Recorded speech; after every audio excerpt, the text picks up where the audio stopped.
Hello everyone, my name is Israel Garcia and welcome to Brewtown Sports Talk, where sports fans discuss the most current topics in sports. Our first guest today is Damian Thurman, a Dallas Cowboys fan who openly admits it and is proud of it. Thanks for being with us on the show today. Thanks for having me today.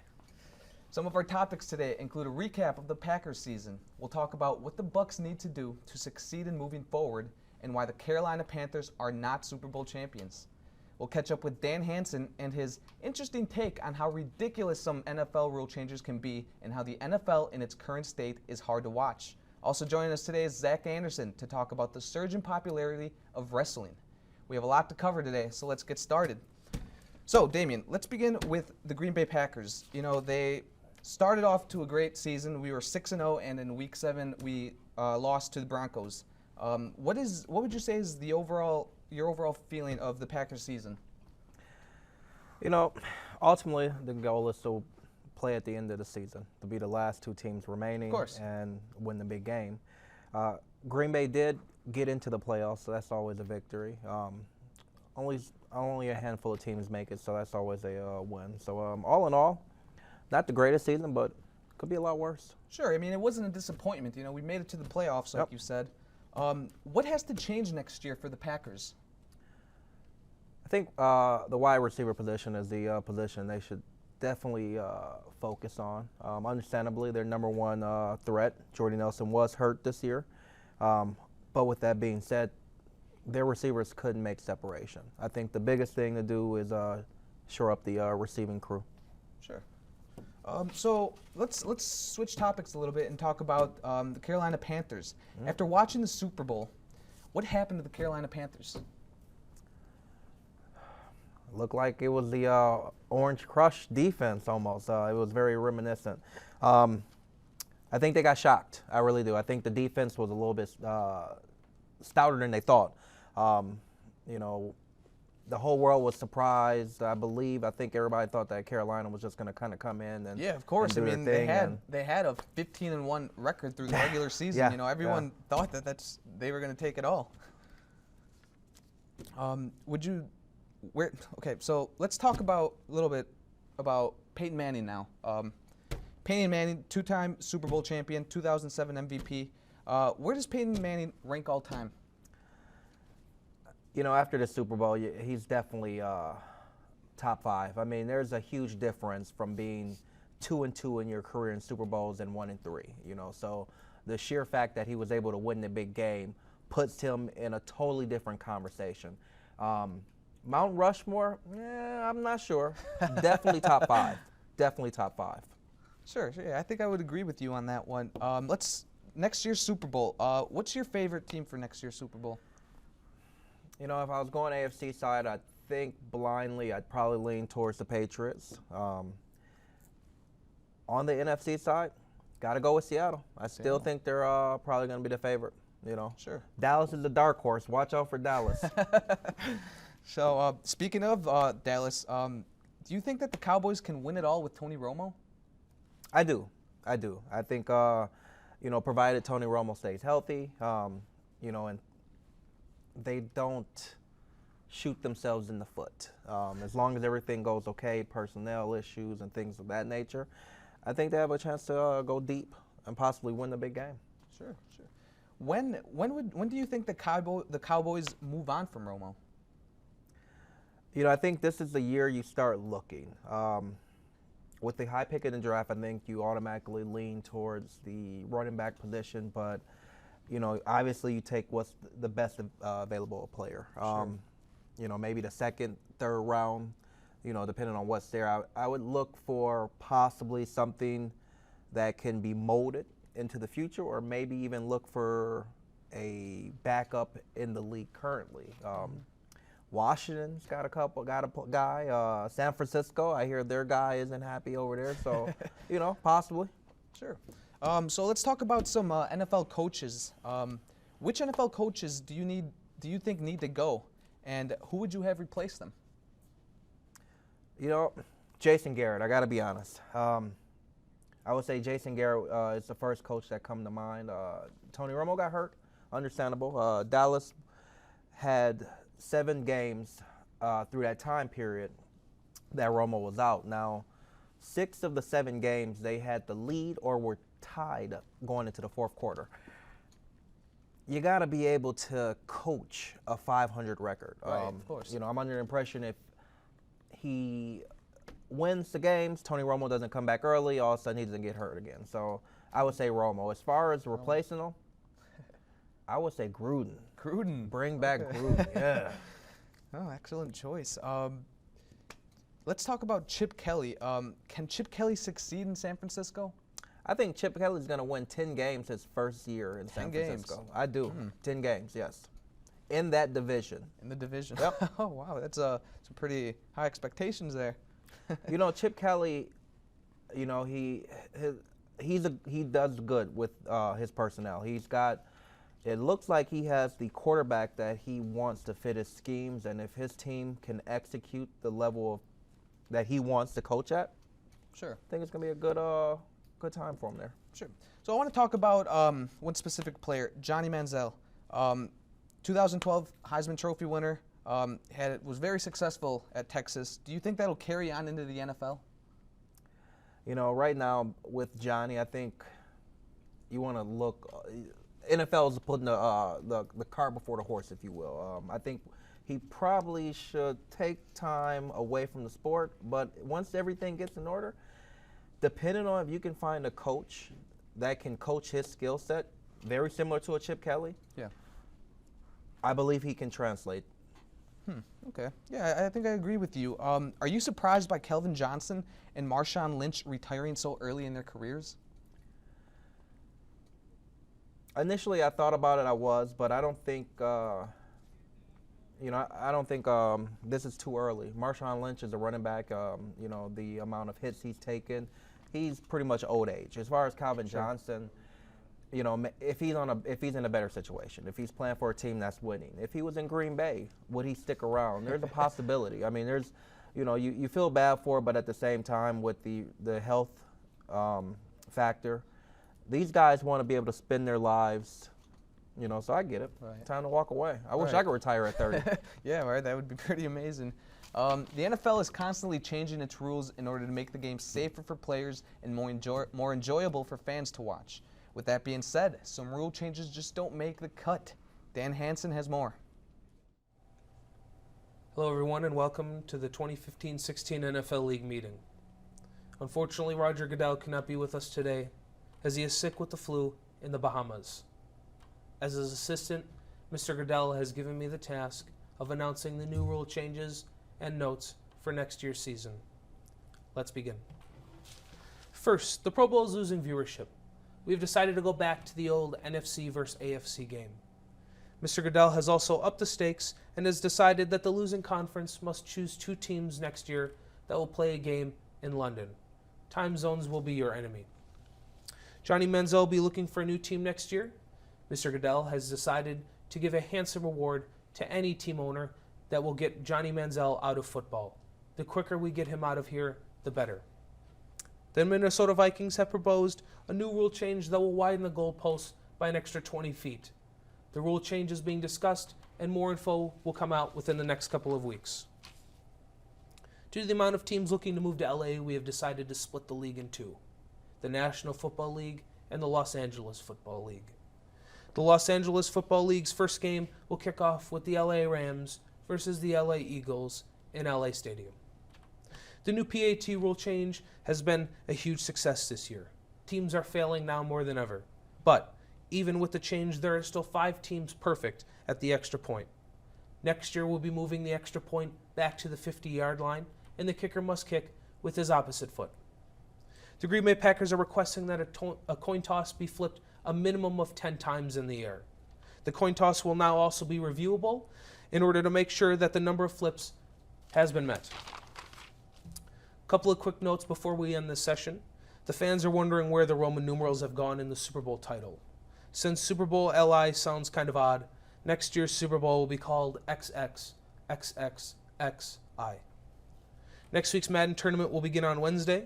Jerry Jones has published the schedule online under the email post, Get Wrecked Noobs. The draft order for next year's Fantasy Football League has been finalized. The Cleveland Browns will be picking first, but have the first pick up on the trading block for picks in the next 10 years. The dab is getting very popular in the league, so let's use this to our advantage to gain more viewership. With that said, the next coach to dab will be penalized with a hefty fine. Just stop, coaches. It looks kind of strange. Thank you, everyone, for coming out today. Enjoy the rest of your off season, and I will see you all next year. Thanks, Dan. Hopefully none of those rules become a reality. Now, let's make a switch to the NBA. So, Damien, let's talk about the Milwaukee Bucs. Should the Bucs look to trade Monroe or Carter Williams? You know, I've been going back and forth on this particular topic. You know, I initially was all on board when we got Monroe. It elevated our status. We got a big man. I was even okay with us overpaying for him. Mm-hmm. You know, the thing is, MCW, this one is the easy one. Yep, let's get him traded. I like his length. I like his, you know, his desire to learn to, you know, develop a shot. Sure. I wish he passed the ball more, you know, so I would be okay there. As far as Greg Monroe, if we could get good comparable value and a big man that lives above the rim. Every time I see him, does he jump? I'm not sure if he can dunk. You know, and I know he had a big game the other day. I mean, huge game. I think he put up 29 and 12, if I remember. And that was after he was benched. So Jason Kidd actually put him on a bench, him and MCW. And they actually both had good games. So, you know, maybe keep them benched. You know, I don't know. So, but, you know, I would trade them. I think I would trade both of them. So, Jason Kidd, do you think Jason Kidd would be a good GM? I think right now, no. At this point, I would keep him as a head coach. I like what he's doing. Sure. I mean, he's what, just a few seasons in? Yeah. I mean, he's still green. You know, so I think the Bucs would benefit from getting someone kind of very similar to what Philadelphia did when they picked up Jerry Colangelo to kind of oversee basketball operations.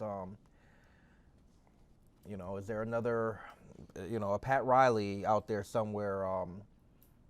Mark Jackson. Let's bring Mark Jackson in and see if he could oversee basketball operations. Yeah. So let's talk more about the Bucs. Jabari Parker, 20-year-old, or Giannis, 21-year-old. Who do you think is the future of the Bucs? You know, those are the two Bucs that are untradeable. Those are our two cornerstones. And the question comes down to who's more important, I guess. If I had to pick which one stays, you know, it's a tough one. Parker's position is one of the deepest positions in the NBA. He's always going to get probably the toughest guard every night. You know, LeBron, probably going to get Durant or, you know, somebody like that.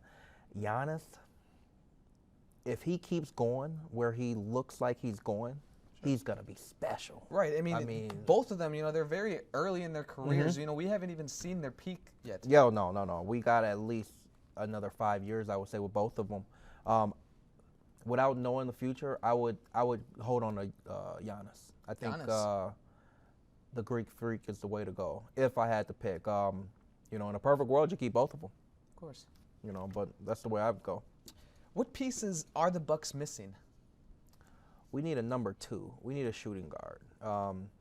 I think we need somebody that's going to knock down the shot without question. You know, one that's just going to take the shot. The way the NBA is going now, you need somebody that can hit the 3 ball. It seems like everyone has a sharpshooter. We need someone that can hit the shot off the dribble, pulling up, you know, from the pass. I mean, we just need a guy that can take the shot. And then I would say that we need a rebounder. We need a nice big center. Sounds like we need Steph Curry, if you ask me. Is this a champion caliber team, the Bucs? We're still a few pieces away. We're still young. I think they still have to figure out how to finish games. You know, we saw flashes, or we consistently see flashes. The way they played Golden State in Milwaukee, they played their brand of basketball, but they didn't play their style of basketball. They stayed running with them, but they still stayed the Milwaukee Bucs, so they kept the tempo up pace. Fast forward a week later, or 6 or 7 days later, they're in Golden State, playing Golden State. Yeah. Same thing, playing their game, but playing Golden State style. 4 minutes left, and they just kind of, it falls apart. A bad foul turns into, a trip to the line, a turnover, next thing you know, a 3, and they're out the game. So we need staying power, and I think that comes with a little bit more of experience. Sure. So next we're going to talk about 5-time NBA championship, 2-time MVP, 18-time All-Star player, Kobe Bryant. With Kobe Bryant retiring, where does he rank all time, would you say? The Mamba. We're going Jordan is the measurement. I mean, I understand there's guys out there with more championships, things like that, but Jordan is the measuring stick of how we measure greatness in the NBA. Sure. If there was anyone very similar, it would have to be Kobe. I mean, he's missing that one ring, but he's got the 5, and he did 2 of them beyond the Shaq and Kobe era. So, yeah. It wasn't just, he was, he was the Pippen or the Robin to the team. I don't think we're going to see a guy like Kobe anymore. I mean, he's the last of a dying breed. I mean, just the way his mentality. Sure, he'll definitely go down in history. Kobe probably was, not a guy you could probably go get beers with. But when you're chasing titles, that doesn't matter. I mean, he's one of those guys that probably kept you up there. And I'm sure Michael Jordan was probably very similar to that. Very probably tough to deal with, but at the same time, just you can't deny their greatness. I would put Kobe up there. I mean, do you put him on Mount Rushmore? That Mount Rushmore question again, Right. No, but no, top 5 for sure. Definitely, Kobe. absolutely, I agree with that. So concussions have been a huge headline in the NFL. Players are retiring earlier over concussion concerns, while ex-players are suffering from long-term effects. For Dan Hanson, this has made the game unwatchable. I don't like football. I still watch it, but I feel guilty that I do. It's not for the reasons you may think. I love growing up watching the Packers with the good old boy Brett Favre. No sport can match its intensity and passion. And America agrees. With 32 teams on average worth $2 billion, the NFL is not eating off the dollar menu anytime soon. 115 million people watch Super Bowl 49. My dislike for the NFL isn't even because of the domestic violence issues. While the domestic violence issues in the NFL are terrible, it happens in other sports as well. My dislike for football comes out of fear. Concussion is a scary word. To you and I, it's something that might happen in your high school football game or in an accident. You get a little dizzy, but in a couple of days you'll be fine. To the NFL players, it's a matter of life and death. 1/3 of all players will have long-term cognitive problems. 4,500 former players are filing a class action lawsuit against the NFL. It was announced that Ken Stabler, a former Super Bowl quarterback, had a concussion disease called CTE. CTE is a degenerative disease in the brain that causes memory loss, aggression, and depression. CTE was also found in the brain of New England Patriot great Junior Seau after his suicide in 2012. Former players even wish they never played the game. Antoine Rendelel is one of those players, saying to a Pittsburgh newspaper about his career that if he could go back, he wouldn't play. He would have went to baseball, where he was drafted by the Chicago Cubs. Randall says he's experiencing memory loss. Some NFL players don't even want their kids to play. In 2012, Kurt Warner said, quote, "My son playing football scares me." How can I enjoy the sport anymore? How can I enjoy a sport where the player I wear the jersey of could go through such horrible things? How can I enjoy a sport where players regret playing and don't want their children to play either? And yes, the NFL has moved up the kickoff and is screening and are monitoring players more. But is it enough? I don't think it is. And yeah, they make a lot of money and choose to play knowing the risks, but I can choose not to watch. For now, I'll stick to basketball.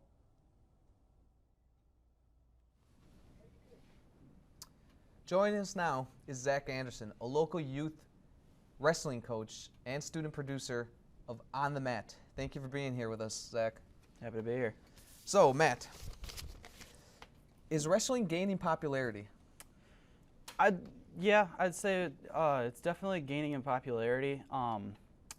Ever since 2013, when the IOC actually dropped wrestling from the 2016 Olympics, and then when it was reinstated, that's been the main focus of USA Wrestling and wrestling all around the world to figure out how to kind of rebrand the sport to people and get it more watchable for the average fan who isn't going to necessarily watch it all the time as it is now. But the biggest focus has been getting it out there and marketing it differently than it has been in the past. Sure. I mean, how do you go about that? How do you promote wrestling itself?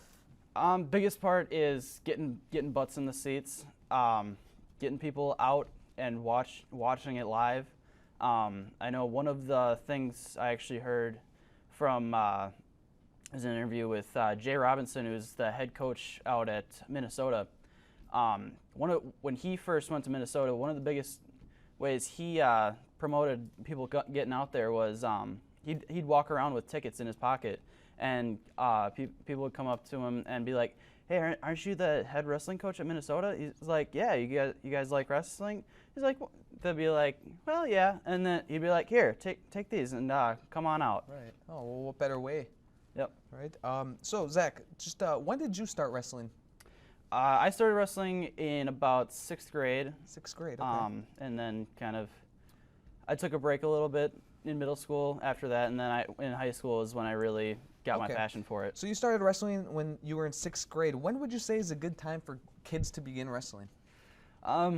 It's a hard question because kids learn. Every kid is different. Every kid learns at a different pace. As a youth wrestling coach myself, I deal with a lot of very young kids that are just kind of there to have some fun, which is all right. I'd say prime age is maybe around 4th or 5th grade or so.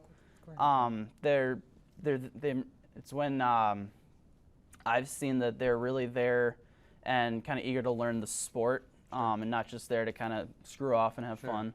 Okay. So on your show, On the Mat, you covered 3 different college wrestling programs. Tell us a little bit about those programs. Yeah, I went out to visit UW Stevens Point, UW Whitewater, and UW Oshkosh. And the biggest similarity I found in all 3 of those programs is all of them have a very tight bond with each other. The biggest thing I heard over and over again was like, this team's like a family to me. That was the biggest thing I heard. Obviously, Whitewater has been a Division III power ever since Coach Myers back in the day, and then with Coach Fader a couple of years ago, they've had a 2nd and 3rd place finish at the NCAA tournament, and they've always had very solid teams. Sure. And then both Stevens Point and Whitewater, Oshkosh, they're both very young teams. They've both had to build a lot from a lot of freshmen that they've got. I know the Stevens Point coach said the biggest thing was the last 2 years were some of the hardest because the majority of his lineups were freshmen and sophomores, and now this year a lot of them are older and they're ready to hit their peak now. Sure. So I know you mentioned that between all 3 programs, you noticed that all 3 of them mentioned that it was like a family to them. Mm-hmm. What differences did you notice about the programs? It's a hard question because a lot of coaching philosophy can be very similar, but it can also be different just in the fact that like I know Whitewater's biggest focus was making sure each individual is able to attain their goals, focusing on the individual as opposed to maybe focusing on the team as a whole.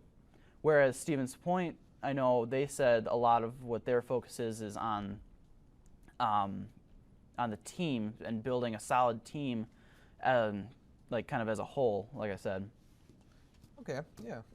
So I know you mentioned that Whitewater is one of the most elite programs in the country, but what other programs around the country are up there? Well, at the Division I level, the big three are Penn State, Iowa, and Oklahoma State, and another one would be Ohio State.